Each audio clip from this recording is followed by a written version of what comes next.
There's one response that almost always makes things worse after an emotional affair, and most people say it without realizing the damage. It wasn't physical. That sentence sounds logical. It sounds like clarification. It sounds like context, but it rarely repairs trust. Emotional affairs don't usually look dramatic. They often feel supportive, easy, even relieving. They're less tense than talking at home. There may not have been physical intimacy, but there was emotional energy, attention, and secrecy. And for your partner, the pain isn't just about another person existing. It's about realizing there was a part of your inner world they were no longer included in.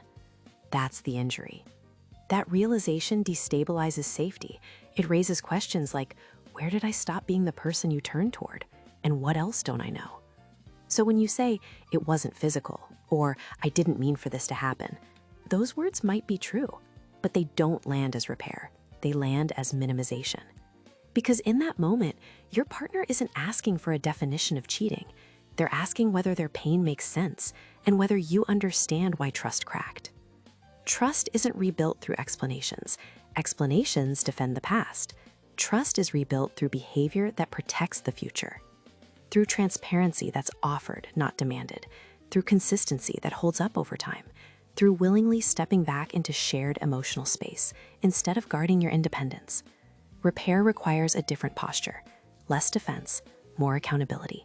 Less arguing about intent, more attention to impact. So pause for a moment and reflect honestly. Have you been trying to explain your way out of something that actually requires behavioral repair? If this helped you see emotional affairs differently, like the video, subscribe to the channel, and share it with someone who needs clarity right now.